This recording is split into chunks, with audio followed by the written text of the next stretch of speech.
Next in our Chinese Fakeaway banquet range, we've got our Chinese glaze, which we're going to use with some pork here. I've just taken some pork loin and cut them down in little medallions.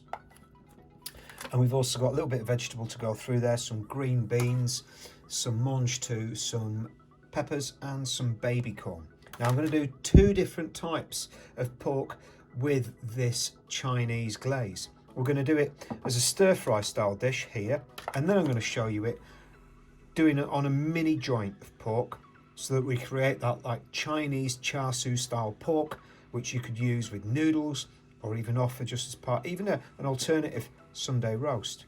So to start off with, we're going to do the stir fry version, and so in goes our pork, and then on top goes our Chinese glaze. You can really smell the aniseed in here, the sweetness of it, and it's got a fantastic colour that you'll see.